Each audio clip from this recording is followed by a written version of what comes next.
That's the city. Good Lord. Good Lord.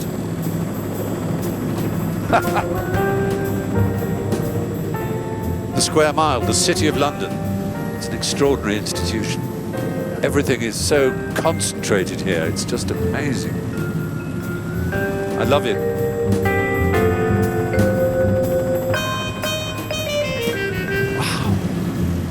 From drool-worthy quantities of cash in the Bank of England vaults... Oh my. Is that what I think it is? Is that Doris? Yes, it's me. to sharing an honour with the lovely Doris. You can always buy a life supply of lavatory paper. I like it. To prisoners' cries in the dead man's walk at the Old Bailey. That's the cells being discharged.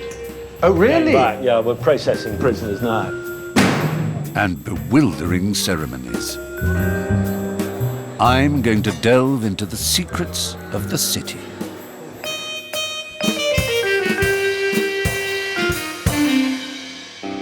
Well, I was offered some months ago the freedom of the City of London, and I had no idea what that meant. I don't really know what the City of London is. Part of me knows it's a square mile filled with banks, and banks are, well, they're the enemies of society at the moment, it seems. But I also know that it's much older than that. It goes back to Dick Whittington in the 12th century. It's the corporation of the City of London. It's liveries and guilds and mansion houses and guild halls. And I've no idea what the freedom means. They say it means I can drive goats over Tower Bridge. I'm sure that's nonsense. But the whole thing set me out on a course of thinking, if I'm going to accept this honour, I want to penetrate the City of London. It's one of those very British things. It's like a little corner of the world that's completely hidden. It's both ancient and modern, and it's very exciting. And here I am outside the Guildhall, which is one of the great buildings, and I dare say Richard Whittington himself walked into it. Hello. Where am I supposed to be going? You've gone this way, so I'll take you up there. Oh, thank you, thank you. Already I can see people in funny costumes. That's what I was hoping for. Ladies and gentlemen, will you please be upstanding to receive your distinguished guests?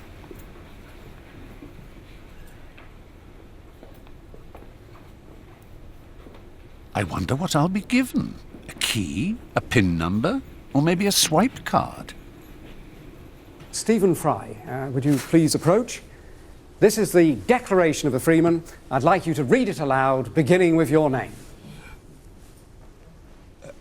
I, Stephen Fry, do solemnly declare that I will be good and true to Our Lady Sovereign Queen Elizabeth II, that I will be obedient to the Mayor of this city.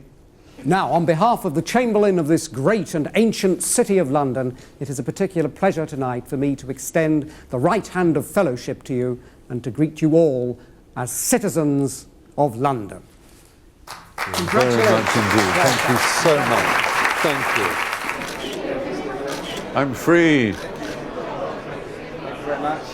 Free. I live only a couple of miles away in the West End of London, but the city seems like a foreign country.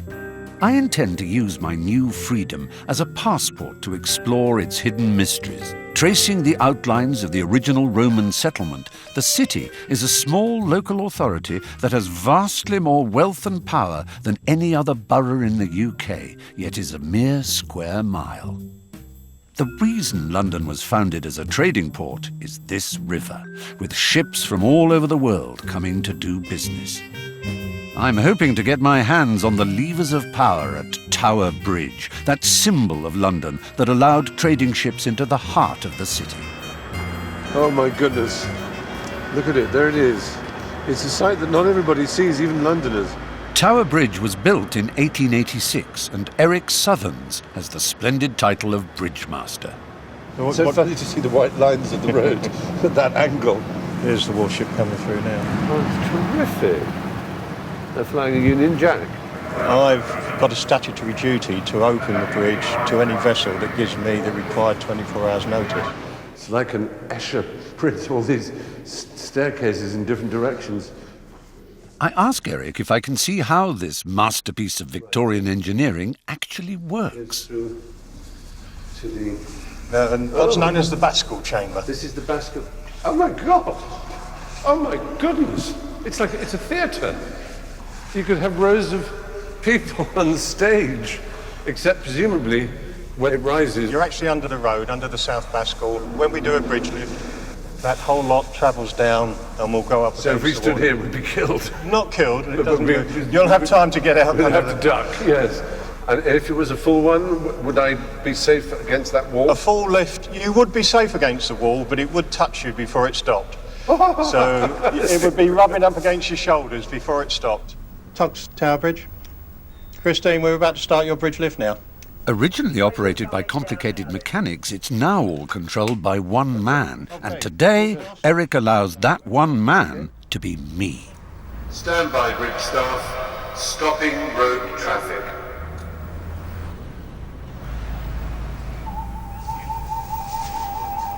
This noise is normal, yes? That's normal. Good. That's a klaxon. Now we're now waiting for the traffic to clear of the bridge. Now press those two. Now you can press the pedestrian gates. This is just unbelievable. Look around, just make sure everything's safe and there's nobody on the bridge. And it does... Yep. Okay. Right. Halfway back to creep speed, just gently. Watch the bridge, watch the centre of the bridge and you'll see it moving. Oh my heavens. Now all the way back. Oh my goodness. I'm raising the bridge. Just watch your guide till it gets to 40. 9 degrees, 10 degrees, 10.12, 13. This is a miracle. It's an absolute miracle. Oh my goodness me. 25.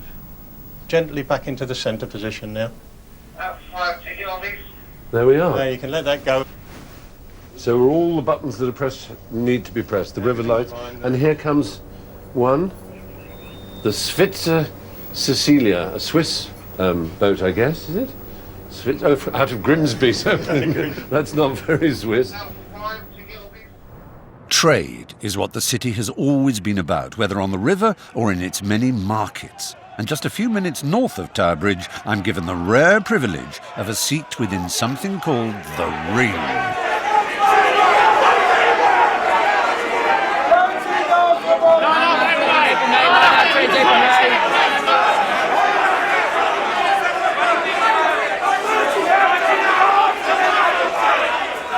The cliché image of the greedy 80s is of men in bright-coloured blazers shouting. All but one of those markets has gone to computerised heaven. Now, just the one, the London Metal Exchange, remains a live, throbbing market. And I have to say it's one of the most dramatic spectacles I've ever encountered. Apparently, the guys sitting with me in the ring are dealers, buying and selling metal futures, say 1,000 tons of zinc in 3 months' time. The ones standing just outside are giving them instructions, which they're getting from their colleagues in the outer ring who are on the phones to the clients, who might be, say, Peugeot cars wanting to buy aluminium for next year's production line.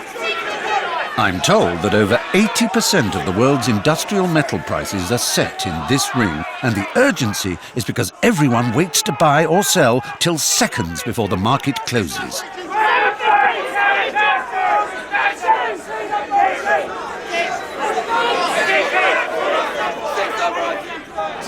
Tin, you were like, everybody's standing with their faces, their veins bulging out on your forehead.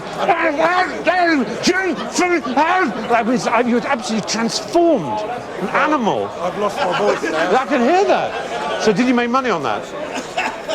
You don't know yet? Find out at the end of the day. Well, you now have to do the computation. Now we have to work it all out. Were you selling or buying? I was selling and lending and borrowing. I was doing everything. It's absolutely incomprehensible to me, but as theatre, it's one of the most remarkable things I've ever seen. I'm glad you enjoyed it. Whether you're trading metal futures or ready cash, the city is the throbbing heart of world finance, and at its centre, the Bank of England.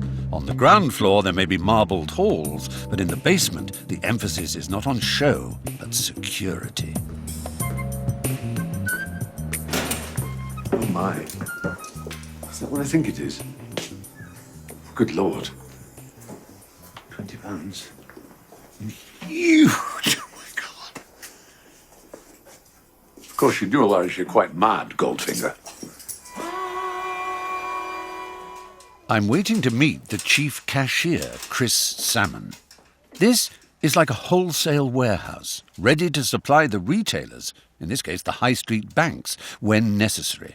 And this is just one of the rooms full of cash. There's apparently over £20 billion in these vaults. Can't help thinking of Liza Minnelli and Joel Grey. Money! A mark, a yen, a buck, or a pound. It's all that makes the world go round. And look at it, it's all here. You think of the Bank of England, you think of a noble edifice with columns in front of it, and the old lady of Threadneedle Street. And yet here's all this raw cash. They say in movies, that audiences always follow the money. So even if it's someone in a cafe pushing a £20 or $20 bill across to someone else, the human eye always follows it. We're obsessed with it. It's kind of, our breath comes in short gasps when we see so much of it around us. I don't know, there's something about sheer physical presence of money that brings out something very puzzling and dark within us.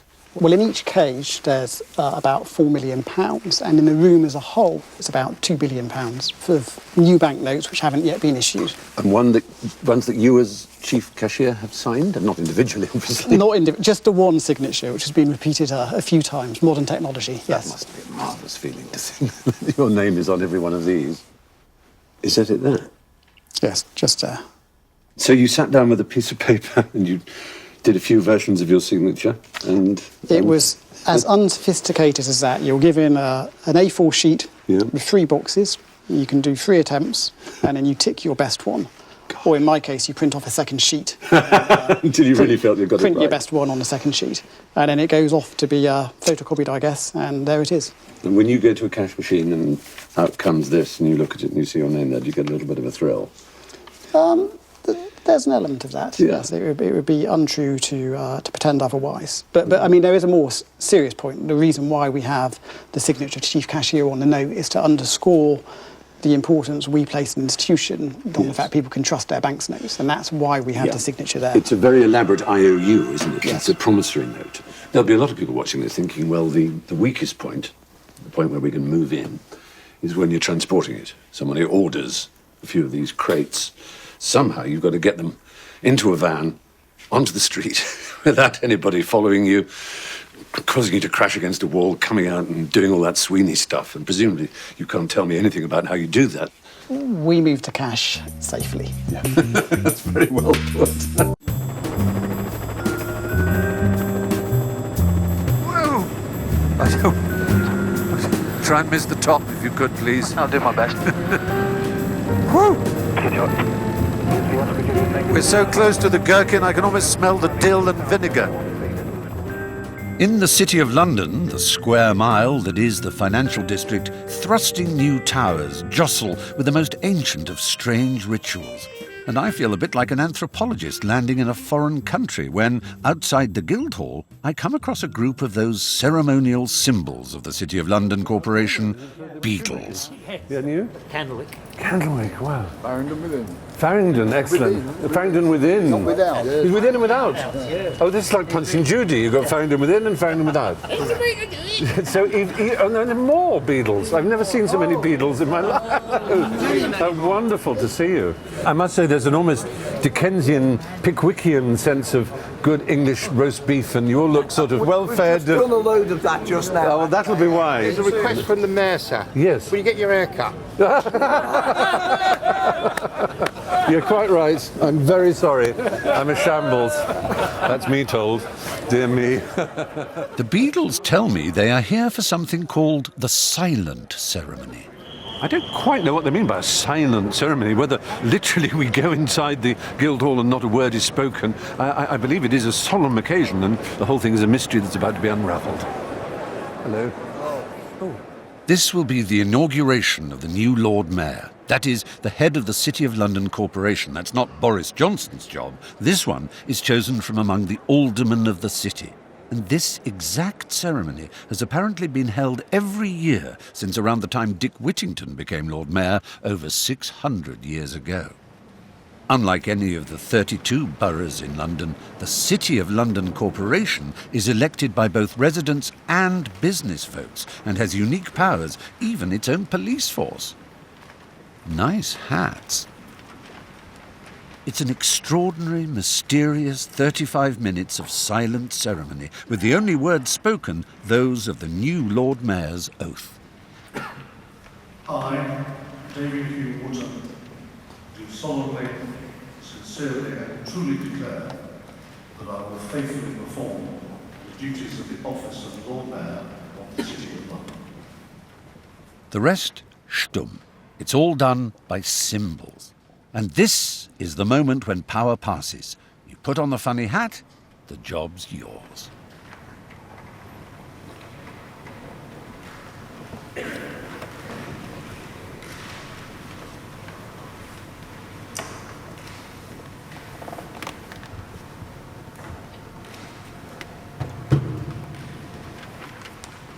This year's man in the hat is a city solicitor.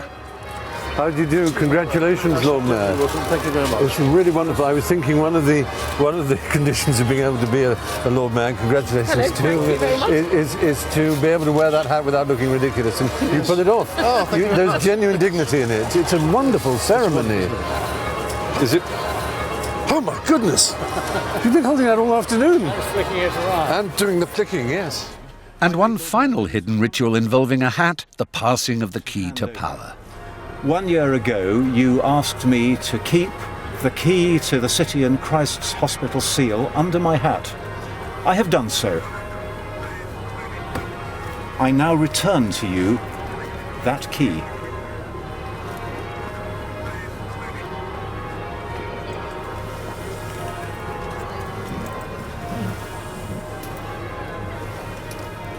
Swordbearer, please keep this key under your hat. My Lord Mayor, I will do so. That's it? That's it. I have to say, it's a slightly disappointing key. It looks like a student's room key. Yes, it does, doesn't it? The Lord Mayor is in office for just a year. The job is unpaid, and the mayor and his family traditionally move into the flat at the top of the mansion house. It's about as grand a shop to live above as you can get. A few months since his inauguration, on a day of special ceremonial, a visit from the Queen no less, I've been invited into the inner sanctum by the Lady Mayoress. The front door says Lady Mayoress Private. Yes. See, Oh my goodness, double. this is our bedroom. That's a bit grand. Is this what you're wearing today? That is what I'm. Yes. Oh, very. You would look the belle of the ball. Well, I don't know about. And a that's- choice of different handbags and, you know, Yep. going to try and. Accessorizing is all. Exactly. But of course, what I really want to see is the closet. This is David's dressing room, Good Lord. which was called the South Gallery at one point. So, it's extraordinary. What shall I wear today? So he has It's all hung out. these beautiful lace. These are his velvets. And is I that what think he's I wearing could- today? That's what he's wearing today. Oh, that's absolutely gorgeous. And It is this velvet. was the door into the Egyptian hall, and now is full of, Oh, perfect. apart from a million ties. He's one of the few husbands who's got more frocks than you have, than his I wife. think that's, you haven't seen his underpants, but Oh, his this is all breeches. good. Breeches and tights, And that's the the mayoral special one, chain. yeah. Lord leaders or directors. Yeah. Then Oh, look. out of here, this is the back door. Right, the proper green baize door. Have a look at the breakfast going on downstairs.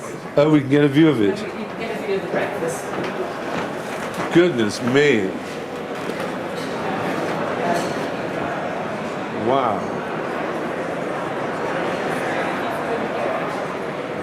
The men and women here are... All the ones in blue, Yes. in their blue gowns, are Common Council. So these are the people who essentially run the corporation of the City of London. The aldermen and common councilmen are breakfasting on the day the Queen is due to visit the city. But is the Lord Mayor dressed yet? Back into the closet. These are 70 denier tights. Very sheer. Do you mind if I finger your ermine? No, please. I've never actually done this. I've never understood And why the ermine... the velvet is even nicer. It's so beautiful.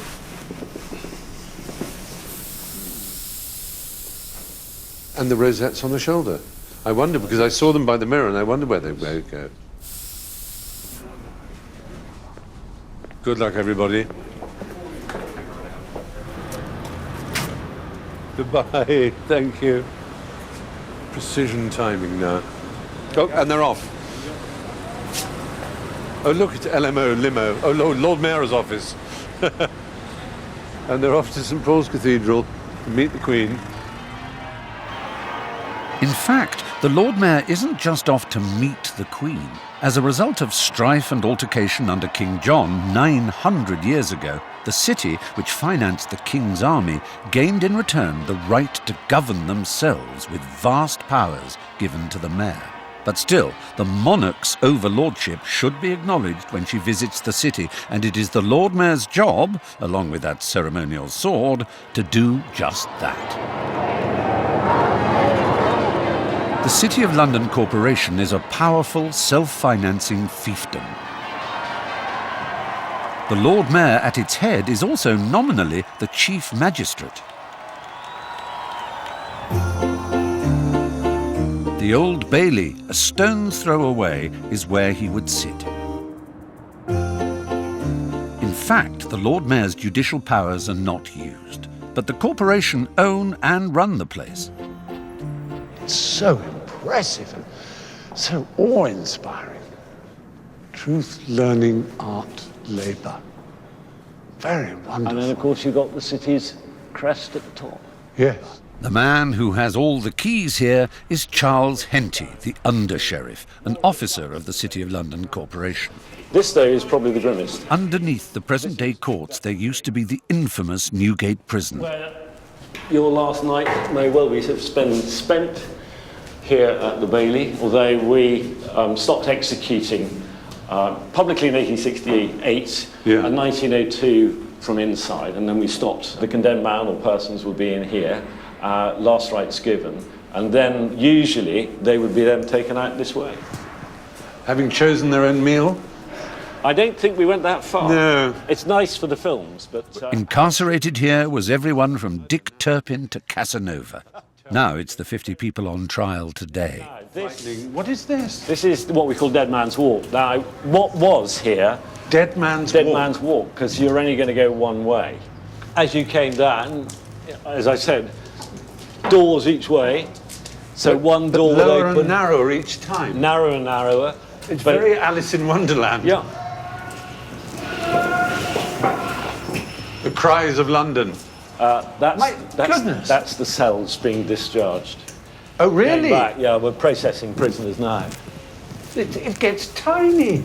You're only going to go one way, and Right. each time the door got smaller and smaller and smaller. So, you know, mentally, it's focusing you in a very nasty way. God, how absolutely And you came gruesome. on and on and on, and you were gone to the end, turn right, and then find yourself outside, Barely fit. in front of all the public. And you said that in 1868, which was the last public hanging, 20,000 people went by tube. By tube. That sort of mixes the two ages quite extraordinarily. It's quite scary. The age of the London Underground and the age of public hangings don't mix in one's mind naturally. Well, it was an entertainment for some people. But above us now, there's a judge banging a gavel and hopefully dispensing justice of a rather more merciful nature. Well, keep your voice down a little bit, because those are cells. Yeah, it's got cells on this floor, slightly further down, on that floor, and the floor bar. They're gradually being moved out now. Check the time. Going down even further into the Bailey. My goodness. Oh, don't worry. It's deep. It is certainly very deep down here. The Under-Sheriff now has a further secret to reveal in the bowels of the Bailey. Now, I want you to go over that side. Right. And watch your toes, because using that key, what I'm going to do is to bring it to your left. Right. Okay, do that. Up there. Up onto the wood. And now you can hear something. Oh my goodness. There's a ladder. Down at the bottom there is 1 Times River Fleet. That's the Fleet. That's the Fleet River. The famous underground river. Yeah. All those cliches about London being levels of history. And yet at the bottom of it you have this, and at the top you've got a 22-ton figure of justice. Is that how much she weighs? Yeah, serious weight problem. Justice has a weight problem. I like that. In my exploration of the hidden nooks and crannies of the city, I've experienced modern markets and medieval ritual, but I've yet to penetrate the ancient roots buried beneath this trading metropolis. Hello. Hello. I'm Stephen. I'm Caroline. Nice to On meet Lower you. Thames Street, I've now got an appointment with museum curator Caroline MacDonald. Why have you bidden me here? Because I'm going to tell you what's in room 101. Whoa. Got the keys? Are you ready to come in? Absolutely. Absolutely. This is most mysterious. So actually, this is the 1970s office block. I can say it's all breeze blocks and decay. It's not. Or is it? Curiouser and curiouser. Said Alice. Caroline has obtained special permission for me to descend to a site close to the river. We're now right under the road, are we? We're now, yes, we are right on the road. Which is sort of just for the old Billingsgate. Oh! What we're looking at is a Roman house with a bathhouse in its kind of forecourt. So yes, in this basement of a 1970s office block, here is an absolute treasure. The house here was built sometime in the 2nd century, and the bathhouse is an addition in the 3rd century. When was all this first unearthed in modern times? Well, it was discovered in 1848. This right. is actually the site of the coal exchange in London. Oh, was it? Yes, and they were demolishing the building in the Victorian period when the workmen unearthed this. The Victorians were very taken with it, and the first kind of scheduling of ancient monuments came in 1882, and this was one of the very first monuments to make it onto the list. So this is the flue, looks like a pizza oven. Yes, it really does, doesn't it? Exactly what it's like. This is the hot room, because it's the one nearest the furnace. And so the floor was laid on these piles of tiles? Yes, so they raised the floor up to get the underfloor Hot air heating. circulating around. Absolutely. London only exists, the city today only exists because of that kind of DNA that the Romans put down for us 2,000 years ago. It was initially a river crossing for the army, but that army supply route meant merchants from all over the empire flocked into this new market. And that trading, the procurator, the person who was in control of all the finances of Britannia was here. It's all about money, it's all about trade. And it's all about that movement of people. And has been ever since. Absolutely. So, of course, being on the river, right behind me is the Thames and the old Billingsgate Market. And I suppose people would come off boats, and if this was a public baths, they would come in here for a treat after a long voyage. The Romans liked to have their bath before their main meal of the day, and so if you came to this inn, if it was an inn, indeed, you had the luxury of just taking a few steps from your room straight into your private bathhouse. Gosh, fantastic. At the centre of Londinium stood an impressive amphitheatre on the site of the present Guildhall. Today, I'm sure some people would want to see a few bankers thrown to the lions. Unlike the hidden bathhouse, the amphitheatre's remains are open to the public, and its outline is marked in grey on the Guildhall's courtyard. The city's boundaries follow the shape of the Roman wall built to protect Londinium and its 30,000 inhabitants. Today, 400,000 people work in the city, but only 8,000 actually live here. I want to know what it's like to have spent your life in the City of London. Not a financier, not a fancy mayor or member of a livery company. And I've been told about this lady called Doris, so I want to meet her. She's in her 80s, and she's kindly invited me for a cup of good old Rosie Lee. Doris McGovern was born in the city and has lived here all her life. Doris? Hello! I'm delightful to meet you. Really nice, yes. Super, super. And on a really gorgeous nice. day as well. We could do with a few more cheerfully. shots, so we could do with the Marks and Spencers. They do deliver you know. I know they do, yeah, but you've got to Unfortunately, £75 worth of goods. or That's the something. problem, isn't it? Yes. You can always buy a life supply of lavatory paper. like You it. can never have too much loo roll. That's my view. Oh my goodness, buns. Help yourselves. I've never been able to help myself from helping myself. Go on, go I on. think these are called fondant fancies, They are, aren't they? they are. I'm a bit of a sucker for a fondant fancy. Now, Doris, one thing I've noticed on your wall is something that I happen to possess as well, which is the freedom of the City of London. Mm-hmm. When did you get that? 6 or 7 years ago. Wow. And I used to do a lot of volunteering at one time. Oh, really? When I was younger, Oh, helping wonderful. people. So that, but being in the city more, I think. And what does it mean being a freeman of the city? Not an awful lot, as far as I'm concerned. Only driving sheep across London Bridge. Oh, well, as I'm a freeman as well, shall we drive sheep along London Bridge? Shall we do that? I mean, someone told me that was actually a myth, but then I discovered it isn't really a myth because you're allowed to trade Well, I didn't know across that. London Bridge. I didn't know that. So if we're selling sheep, Oh, we could take them over London Bridge. Someone would buy them. I think that would be the best fun. From the Middle Ages to Victorian times, it was a right that really meant something. The city has always been about trade, and one of the most important markets is insurance. Lloyd's of London insure almost anything, no doubt including sheep. It's an extraordinary place, started when people got together in Edward Lloyd's coffee shop over 300 years ago to share the risks of ships' journeys. And the brokers still have little stools, as if in a coffee house, for passing customers to pull up and chat about business. We underwrite satellites. The biggest one that we've had a loss on was 406 million. We had a loss of 406 million earlier this year. What, it just crashed to Earth? The rocket failed and it returned back to Earth. And yes, that's it. Insurers have to pay out.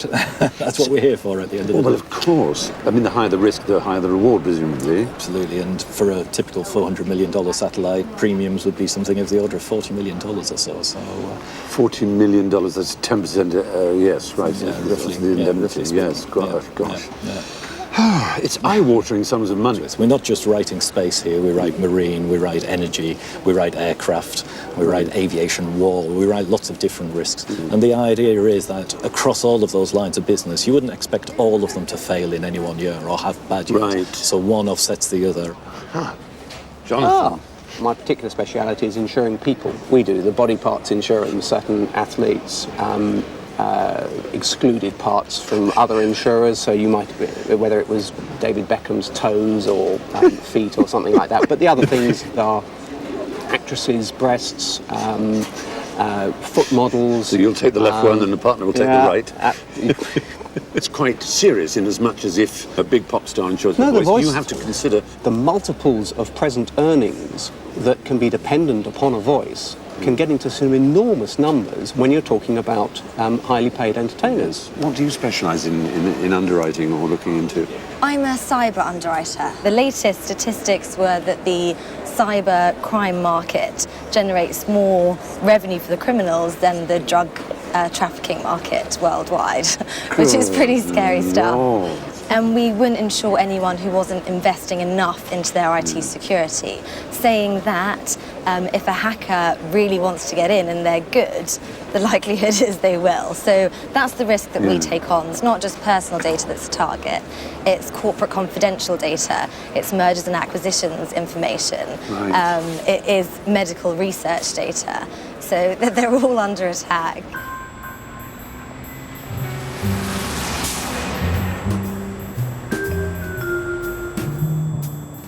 I had to find a space to check my own cyber security.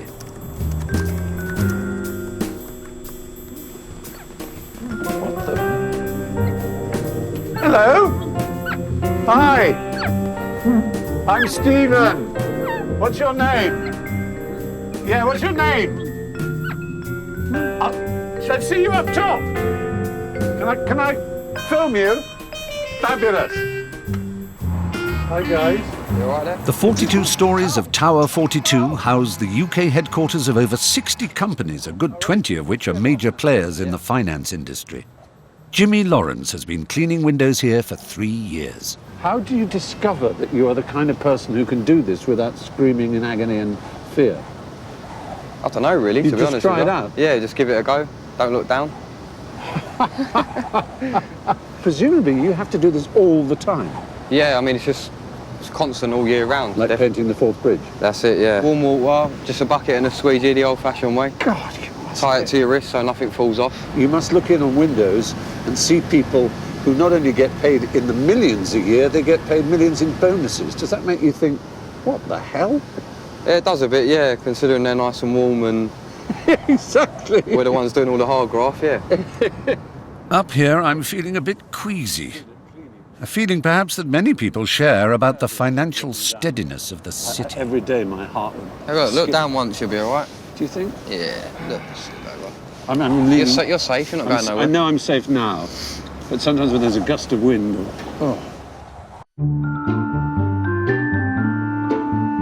If the city is the honeypot of the UK, right at its heart, as it happens on the roof of the Lord Mayor's residence, some workers are very busy.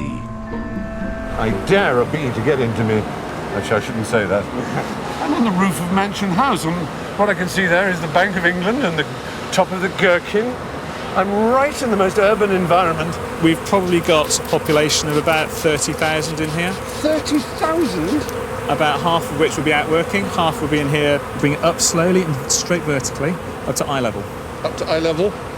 Holy moly! I must not drop you. I won't. You're blowing bees at me. I'm blowing bees at you. Excuse me, bees. Yeah, don't use your finger! You can just brush them out of the way. You really are brave. And you can then just... Oh, there is honey. I can see the honey glistening. It's beautiful. Gee whiz. There's the waggle dance. Goodness me. Now this lady here is vibrating. Yes. And this is the waggle dance. The famous waggle dance.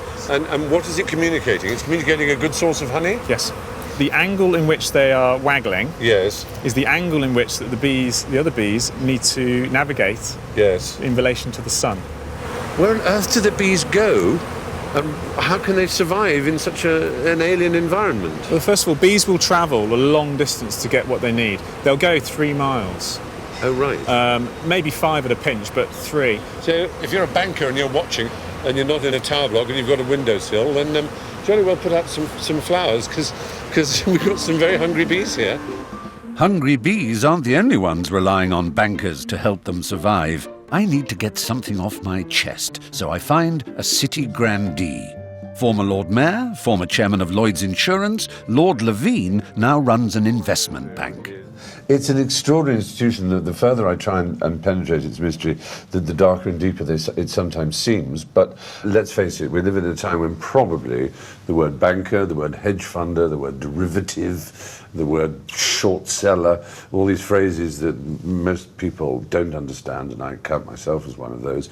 But what we do think is that these words are contaminated and that in fact the city itself is contaminated to make rich people richer. That's one interpretation. I know, but it's a very common one and you must be aware of that. There are millions and millions of customers of banks who use them in a perfectly normal way. Yeah. There are hundreds of thousands of people who work in banks who don't get paid any more than the average of the rest of the country. Yeah.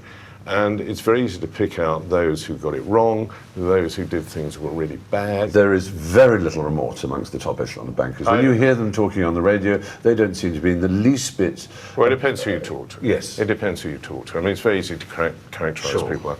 Did a number of people do a lot of very stupid and greedy things? Yes. Are there now mechanisms in place that will stop that from happening again? Stephen, you will never have a perfect system. Right. Anybody who answers that yes to that question will know that somehow it'll get disproved. But it's very different now. But who's got it right? You know, which country's got it right? Which system is right? The answer is that everybody's trying, and they're trying different methods, and it's very tough at the moment. The city is a controversial place that everyone, including me, wags their finger at. But the thing that drew me to the city in the first place is the apparent contrast between the cutting edges of modern existence and the roots in ancient ritual. My final engagement is to accept an invitation from one of the most striking examples of that contrast, a city livery company. So, time for a quick change in the gents at the Mansion House. The Society of Apothecaries have invited me to dinner, and when they have dinner they don't wear black tie, oh no siree, they have white tie, and that means a waistcoat, which I've got to get the right way on, which is like, hang on, Come on, Stephen, you're not that stupid. That's the front, that's the back. So, okay. Oh, I see. I'll sort of step into it. That over me there. Put my arm in, like, hang on, that can't be right. Yes, there we go. Ta-da!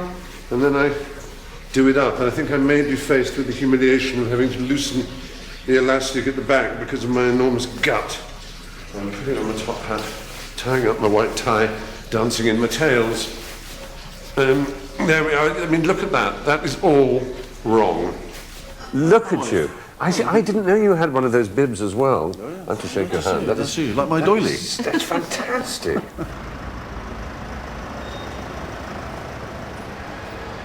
Even in white tie, I'm feeling a little underdressed. I'm joining the mayoral party in all their finery for a trip to the Apothecaries' Hall, wherever that is. Gosh, hello. Hello. Hi, hello.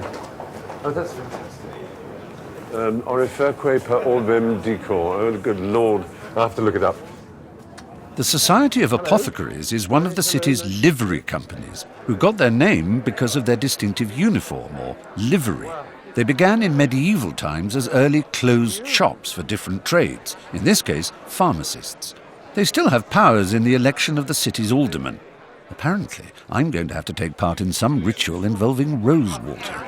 It's used to stimulate this nerve, or the alderman's nerve, because aldermen dine so well that they needed some stimulus to help their intestines to empty. Right. Master, wardens, my Lord Mayor, sheriffs, ladies and gentlemen, dinner is now served in the Great Hall. There you are, Dr. Dale. Dr. Dale. I've no idea what the right thing to do is here. One of the things that astonishes me about this whole thing is that people looking will see the Latin, they'll see portraits of ancient figures and so on, and then I discover that people like you are doing absolutely up-to-the-minute work in medicine around the world. I know. I mean, the thing about the society is that it gives the impression that it's full of old fogies, let's be honest, and white men of a certain age. But you're a rather glamorous doctor. But no, but I'm not the only one. But I think. But your field is something called catastrophe?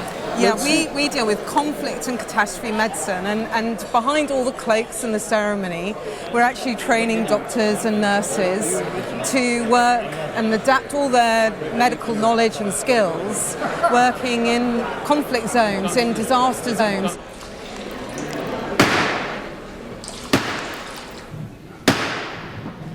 The Master would like you to join with him with a loving cup and bid you all a hearty welcome.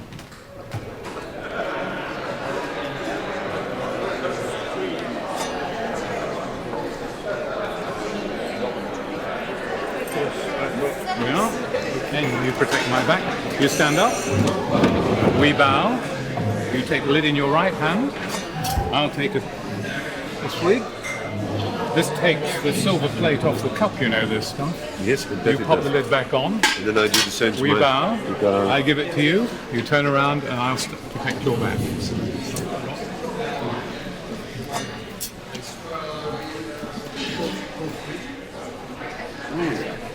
I may have had too much. That's all right. Just not down in one. Thank you. Fantastic. And now we can sit back again. Oh, I stand, still standing. He might be attacked. Of course I have to protect him. Face outwards. That's it. Shame on me. Shame on me. Hurrah. Oh my goodness. Thank goodness. Yes, I did my best. I knew you could look after yourself. You've been in war zones. Please be upstanding for two toasts. The Queen. The Queen.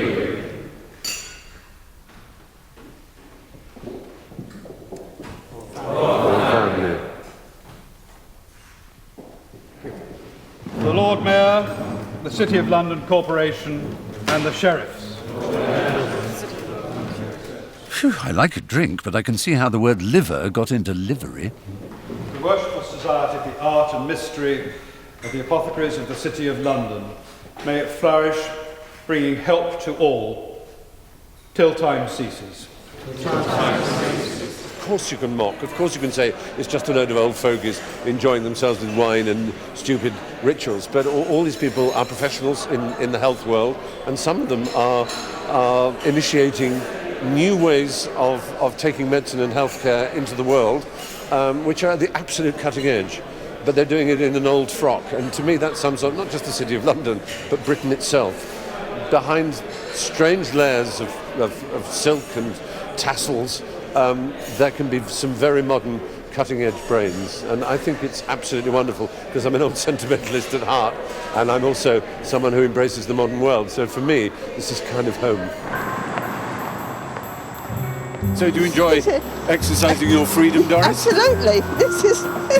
We should do this every week. Good exercise for us and good exercise for Grace. That's right, yeah. Isn't it fun to be free? Yes, yeah, absolutely. She's bounding along. She seems to like London Bridge. Tomorrow at 8, more celebrities' faces before they were famous, and you saw them here first. Then at 9, fighting on the home front and the people in place to stop it. Neighbourhood Force is at 9.